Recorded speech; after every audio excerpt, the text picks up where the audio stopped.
Another review, the last one, Nintendo, and we better talk about what Nintendo did. You know what I'm saying?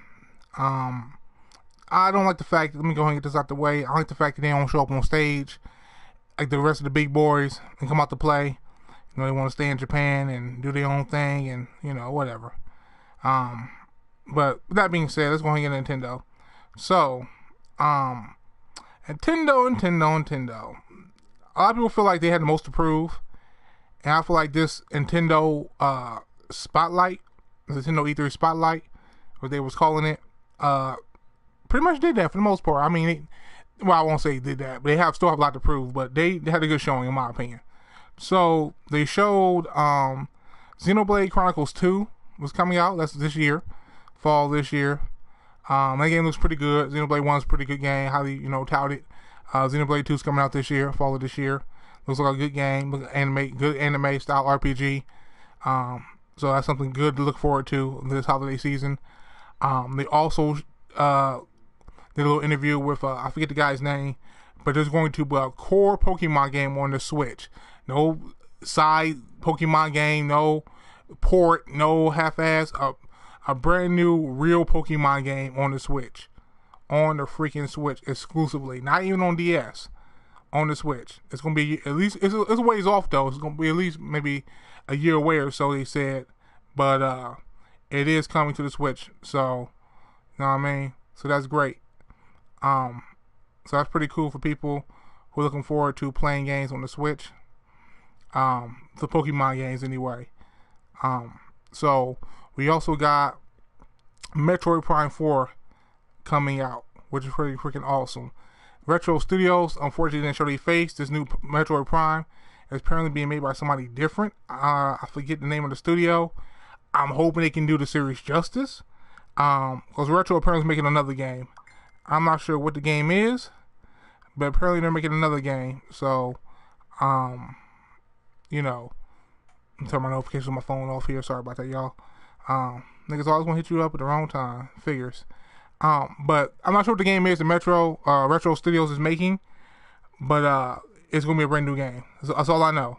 So that in of itself is kind of exciting, especially if Metroid 4 is good. Then that means that okay, we got a good Metroid game, and Retro Studios makes pretty good games. You know what I'm saying? So we should be in pretty good hands. You know what I mean? We also got this was this one was pretty big for me. We got Rocket League 2 coming to the Switch. Dude, that is freaking awesome. That's actually how they... Dog, Rocket League 2 to the Switch? I can play Rocket League anywhere in the world now, anytime. And I get the games I get the games great, but that's one of those games, Rocket League, in my opinion, I feel is timeless. You can play Rocket League any time of the day, any day of the week, and it's always just as fun. It's always good. There's a reason the game, since it came out on consoles, has been booming and ain't stopped booming. They keep adding fresh new content, and it's still good. You know what I mean? Like they just keep going in, man. They just keep going in with the Rocket League, and that's coming out fall this year. So we can play Rocket League on Switch this year, anywhere on handheld mode. And that game is not demanding, so that game should have 1080p 60 on console and handheld mode. The game is not physically demanding at all, or graphically demanding, I should say. This year, that's pretty sweet. You got Zelda Breath of the Wild DLC coming, which is pretty cool. Also, that's all I can say about that. I mean, it's DLC, for Breath of the Wild. It looks good and all, what can you say? Zelda is always looking good.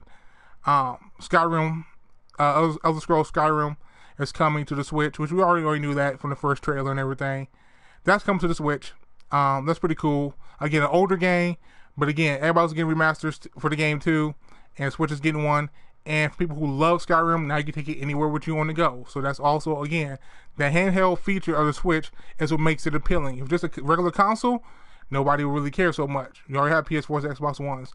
But the fact is, handheld version, that makes it more appealing. That's the whole appeal of the Switch. And why people get so excited when they hear these games. Because that means you automatically know you can take it with you anywhere on the go. So, yeah, you got that Skyrim on the Switch. And I believe that's this year too. I want to say, I believe. We got a new Fire Emblem, Fire Emblem Warriors, which is a Dynasty style game. Which I love Warriors. I love Dynasty style games. Fire Emblem's a pretty cool series, and that's also fall of this year, and that looks pretty good. So that's something else I would mess with. There's a new Yoshi game coming out, and I don't really play Yoshi or whatever. I don't really care. That's coming of next year, 2018. For people who are Yoshi fans, more power to you. That Yoshi game and the new Pokemon game both coming 2018. Also Kirby is a new single player Kirby game coming out next year in 2018, and a full-fledged Kirby game. I'm not really a Kirby guy, but again, that's another first party of people who are into that character. That's another big hit for them, another big deal for them. So that's great. And last but not least, of course, the man himself, the plumber himself, Super Mario Odyssey. That is coming out this year. The game looks really cool. I'm not gonna lie. When I saw the game, and it was showing all the the gameplay and stuff like that, the trailer, I really had flashbacks as a kid of Super Mario World 64. Because it's the first time I ever seen anything like that and stuff, and how great that game was. And it looked like in this game they recaptured that. Like they really, I don't know how they keep coming out with Mario. I don't know who they got developing these games, but the creative minds at Nintendo for Mario is insane. Like the stuff they keep coming up with, the situation keep putting them in, to make it appealing and the gameplay actually works and looks fluent and fun. I don't know how they do it, man. I can see why Mario is, the mascot and why he always will, keep getting fresh iterations. And I know a lot of people write him off and say you don't care about Mario, but this new game looks pretty interesting. I'm not gonna lie. So yeah, it looked good. It looked good. It did look good. So that's just my Nintendo spotlight. I think this was a pretty solid conference. I wanted to see more from them, especially in the third party aspect. But their first parties look pretty good.